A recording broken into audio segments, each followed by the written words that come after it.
anos de conquistas, derrotas e vitórias. 100 anos de descobertas e acontecimentos. 100 anos de história. 100 anos que marcaram o passado e criaram os alicerces para o futuro. Abrantes, uma cidade centenária com muito para contar. Situada no centro de Portugal, Abrantes tem uma localização que contribui essencialmente para a intensificação de circulação de pessoas e mercadorias. Ainda assim, à semelhança de outras cidades do interior, evidencia-se uma diminuição e envelhecimento da população, ao contrário do século passado, em que o gradual aumento populacional foi um impulso no progresso da cidade. É um concelho muito marcado pelo desenvolvimento da indústria, desde o famoso vinho do Casal da Coelheira, em Tramagal, ao azeite de galo, no Recio ao sul do Tejo, e a central termoelétrica, na freguesia do Pego. Contudo, grande parte das suas freguesias são muito ligadas ao meio rural e florestas. O centro de Abrantes é histórico, e não o é pelas estátuas ou pelo castelo, mas sim pelas histórias que guarda em cada canto. Há muita história espalhada pelas ruas em todo lado. Uma das coisas mais relevantes que nós temos de aprender no vivenciar das nossas aldeias, das nossas vilas, das nossas cidades, é que as nossas ruas falam. As pedras falam, as pessoas falam. E às vezes nós descuramos um pouco o lugar onde vivemos. E esta coisa do espírito do lugar, que é tão importante, por exemplo, na dimensão cultural dos sítios, é imperativa que nós as conheçamos. Porque eu não posso passear por uma rua de Abrantes e ficar indiferente ao topónimo, ao azulejo, ao pormenor, ao elemento patrimonial que se destaca naquele espaço. E é por isso, e graças a isso, que nós, com tantos séculos de história, conseguimos cada vez mais afirmar, por exemplo, o nosso turismo, e neste caso o turismo cultural, graças àquilo que também é a nossa memória e a nossa identidade coletiva. E é isso que nos distingue, se calhar, de muitos outros povos. Cada rua, uma história. Cada história, uma personagem. São várias as praças e ruas que têm nomes de pessoas, cidadãos importantes que de algum modo marcaram a cidade de Abrantes. Depois da implantação da República, houve uma necessidade de adaptar a toponímia e tentar adaptá-la para um novo ciclo de história, que foi a queda de um regime que durou um montão de séculos e que depois, com a implantação da República, decidiu-se homenagear algumas personalidades. E hoje a toponímia, seja ela abrantina, mas seja ela na Covilhã ou noutro sítio qualquer, é muito arraigada, é muito alicerçada nessas pessoas que de alguma maneira marcaram esse período da nossa história. De alguma maneira, a toponímia associada a nomes próprios, neste caso a figuras relevantes, ilustres dos determinados lugares, de alguma maneira é isso mesmo, é uma homenagem, que a comunidade presta a essas figuras ilustres e que de alguma maneira marcaram a história e a vida das cidades e das vilas e das nossas aldeias, desde Val das Mós até à Covilhã. Raimundo José Soares Mendes deu nome a uma das principais praças da cidade, considerada por muitos o coração de Abrantes. Foi um ilustre abrantino, que nasceu há cerca de 200 anos e que a sua ação foi determinante para a própria afirmação da cidade. Ele não era de cá, mas conseguiu fixar-se cá e ocupou um pouco tudo. Aliás, ele é responsável pela edificação do próprio Monte Pio Abrantino, Soares Mendes. Ele foi presidente de Câmara, ele ocupou imensas funções públicas, foi provedor da Misericórdia. Portanto, foi uma pessoa que, não sendo de Abrantes, rapidamente se apropriou de Abrantes e, de alguma maneira, é um dos nossos ilustres abrantinos e que está perpetuado numa das praças mais nobres da cidade. Numa cidade muito marcada pelas guerras civis de outrora, importa destacar um conhecido governador militar, o general Barão da Batalha, que dá também nome a uma praça muito conhecida do município. Um dia é designado governador militar de Abrantes, fixa-se em Abrantes e passa também ele a ter um papel, à semelhança do que aconteceu com o Raimundo José Soares Mendes, passa também ele a ter um papel determinante na afirmação de Abrantes, sobretudo naquilo que se entende pela importância estratégica que Abrantes tinha e tem, hoje ainda, neste contexto militar, que é a cidade mais central de Portugal, na altura ainda a vila mais central de Portugal, mas de qualquer das formas, esta expectativa estratégica que sempre se assumiu em relação às funções militares fez com que estas próprias figuras, de alguma maneira, sobressaíssem no próprio enredo, nas teias de cumplicidades que as cidades constituem. E o Barão da Batalha foi uma dessas pessoas, foi uma pessoa que marcou muito a história de Abrantes e marcou muito também a afirmação de Abrantes enquanto centro geoestratégico importante para a história de Portugal contemporânea. Dom Nuno Álvares Pereira, conhecido e respeitado pelos feitos na Batalha de Aljubarrota, também tem a sua homenagem nas ruas da cidade florida. Dom Nuno Alves Pereira ficou marcado, portanto, a história reconhece-o por aquilo que se fez na Batalha de Aljubarrota, essencialmente, mas também é importante que se perceba o seguinte: o Conselho de Guerra da Batalha de Aljubarrota é realizado em Abrantes. É realizado na Igreja de Santa Maria do Castelo e é no dia 6 de agosto de 1385 que o Dom João, futuro Dom João I, mestre de Avis, e o Dom Nuno Álvares Pereira conseguem reunir um conjunto de forças e dizem: vamos lá então, vamos lá para a batalha e vamos enfrentar os espanhóis, vamos enfrentar os castelhanos e vamos defender a soberania nacional. E portanto isso justifica o porquê do Dom Nuno Álvares Pereira estar tão ligado também à cidade de Abrantes. Hoje em dia o comércio perde-se, foge para as grandes cidades. No século XX, Abrantes foi uma grande fonte de comércio, contando com 284 estabelecimentos.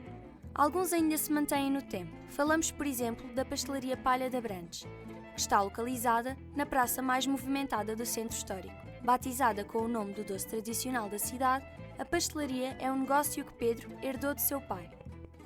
Quem criou este negócio foi o meu pai, em 1964, quase este ano, 52 anos. A grande maioria dos clientes, numa cidade destas, portanto não muito grande, melhor, pequena, e num centro histórico que está cada vez mais desertificado, os clientes são cada vez mais regulares e até o sucesso do negócio é tão maior quanto mais gente lá na rua, tão maior quanto mais pessoas visitarem a cidade. Um doce com algumas centenas de anos, a palha de Abrantes, tal como o nome indica, é típica deste concelho e não lhe são conhecidos segredos. As gemas de ovos são o seu ingrediente base, mas é o seu sabor que continua a cativar os abrantinos e turistas. É um doce muito procurado, normalmente é um doce que dá popularidade à cidade, não é?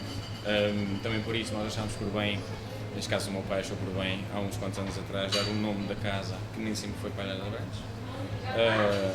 E digamos que é um dos pilares do nosso negócio. Apesar do centro desta cidade ter 100 anos de história, há quem diga que está a ficar sem nada. Uns falam que os jovens vão e não voltam, outros culpam os supermercados, que num só sítio têm uma grande variedade de produtos e serviços. As causas podem ser muitas, mas desistir de um futuro melhor não é opção. A perspectiva é nós que estamos à frente de negócios, eu e qualquer outra pessoa, obviamente não tem uma perspectiva negativa, não é? Porque se tivéssemos uma perspectiva negativa, tínhamos que começar a pensar noutra coisa qualquer, em vez de andarmos aqui a lutar todos os dias. A perspectiva é positiva, é de que vamos melhorar, de que a adaptação está-se a dar, já se começou a dar há muito tempo, a adaptação ao nível estrutural das empresas, do poder autárquico, da própria vida das pessoas, que já tiveram muitas delas empregadas e agora começa a aumentar o emprego.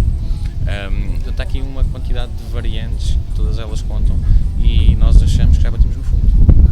E, portanto, daqui para a frente, acho que é um bocado difícil voltarmos a uma situação tão má como aquela que já vivemos há 4 anos atrás e há 3 anos atrás, mas ainda assim queremos arrancar a sério e não está muito fácil. O país encontra-se a sofrer uma grande transformação. Aliás, o mundo em geral. Está moderno, talvez demasiado moderno. Os agora velhos não puderam estudar, mas foram obrigados a trabalhar. Aos novos, obrigaram-os a estudar e não os deixam trabalhar. A Sandra Nascimento tem uma licenciatura de primeiro ciclo. Nunca exerceu, mas não cruzou os braços. Escolheu o Centro Histórico de Abrantes para criar um negócio muito tradicional. Então é assim, eu tenho uma licenciatura em primeiro ciclo, mas nunca exerci. E então não sou pessoa de baixar os braços e um dia no Facebook surgiu, vi que iam trespassar o espaço. E voltei-me para o meu marido e disse: e por que não? E foi assim, foi um bocadinho assim, conversei com os senhores e avançámos. Ainda que as grandes superfícies continuem a ser a escolha da maioria, há quem prefira produtos biológicos e mais tradicionais, e a Merceneta dá resposta a essas preferências. Todo o tipo de público. Tenho pessoas desde classe média alta, aos reformados, os jovens que também estudam e que vêm às compras aqui à Merceneta, todo o tipo. Eu acho que, em primeiro lugar, porque nós temos produtos muito específicos no sentido de tentamos ter produtos de qualidade e as pessoas cada vez mais se preocupam com a alimentação e procuram também os produtos biológicos, e nós tentamos tê-los. Produzimos e alguns deles também produzimos e tentamos ter esses produtos. Há muitos que fogem do centro histórico da cidade, mas as 1001 razões para o manter vivo e ativo continuam espalhadas pelos cantos dos becos e ruas. Não sei, aqui com as pessoas que vivem neste momento no centro histórico, daqui por 100 anos provavelmente não temos ninguém a viver no centro histórico. Que venham, temos boa gastronomia, acolhemos muito bem e temos um castelo lindíssimo com uma vista sobre o Rio Tejo lindíssima, portanto venham visitar-nos.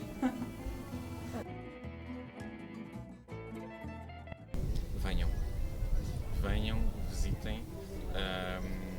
Nós temos uma boa oferta, tanto no que diz respeito ao rio, à zona ribeirinha, no que diz respeito ao centro histórico, através do seu castelo, através de alguns edifícios fantásticos, como as igrejas que nós aqui temos. Temos património da humanidade, aqui na igreja há alguns quadros, aqui na Igreja da Misericórdia, uma série de coisas que poderiam ser melhor aproveitadas, melhor exploradas, não é? No sentido de trazer cá esses mesmos visitantes. Diria que era importante que tenha uma referência, venha com um propósito. Eu acho que é isso que importa hoje, não é? Não vir, não querer ser surpreendido pelo espanto ou pelo inesperado. Não, que se prepare. O que é que eu quero ir fazer à Abrantes? Eu quero ir ver aqui património arqueológico, património arquitetónico, eu quero ir conhecer um pouco mais das memórias, das tradições, dos ritos, da oralidade. Eu acho que hoje em dia o próprio turista está muito mais preparado para isso. Já é um turista mais específico, mais segmentado, que vem com um foco, vem com um mote. Eu quero ir comer, eu quero ir beber, eu quero ir ao Buxi, à Tripopeiro. Eu quero ir comer um prato especial num dos bons restaurantes da cidade, ou quero ir para a Albufeira de Castelo de Bode porque é um espaço maravilhoso e é um lago fantástico que ali está, ou quero ir fazer um percurso pedestre de Val das Mozes até à Bem-Posta.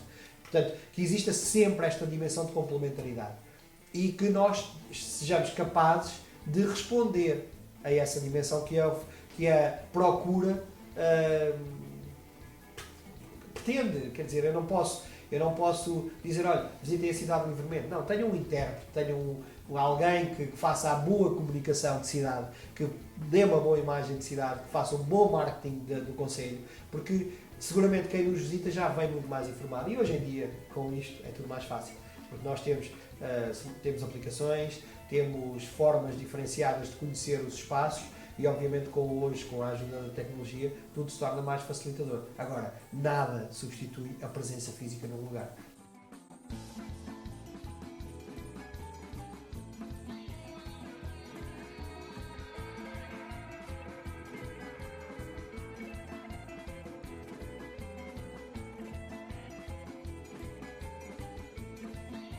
Atualmente, contam-se cerca de 70 mil habitantes num concelho dividido por 13 freguesias. A preocupação da autarquia para com os cidadãos mantém-se. E por isso, a cidade já foi várias vezes galardoada com os prémios de Autarquia Mais Familiarmente Responsável, o Galardão Eco 21, Tesla para uma Liderança Responsável e o Viver em Igualdade. Os 100 anos que já passaram não significam estagnação ou apatia. Pelo contrário, constituem aquilo que são os alicerces de um povo que ainda tem muito por onde evoluir. Abrantes tudo como dantes, em homenagem à constância destas pessoas, ao respeito pelos ideais, ao respeito por aquilo que construiu essa frase. Esta frase não é uma frase de imobilidade, não é uma frase de passivismo, não. Tudo como dantes, porque nós somos fiéis aos nossos valores e somos fiéis à integridade do que é isto de ser abrantido. Mas, como nunca antes, porque nós queremos evoluir. E queremos evoluir todos os dias. E evoluímos, obviamente, com o pulsar dos jovens, com o pulsar dos menos jovens, porque a comunidade somos todos. A comunidade somos nós. E eu acho que esse slogan acompanhar-nos-á para sempre, mas acompanhar-nos-á para sempre e nós podemos, a língua portuguesa permite ter estas faculdades, que é nós construímos os slogans também à imagem daquilo que é o futuro dos nossos lugares e, sobretudo, o futuro das nossas pessoas e o desenvolvimento dos nossos territórios. Há histórias que ficam, outras são levadas pelo vento. Esta já conta com 100 anos, 100 anos que deixaram marcas. Muito se perdeu com o tempo e outro tanto se ganhou. O vinho, o azeite, os doces tradicionais e as paisagens permanecem eternizadas no tempo.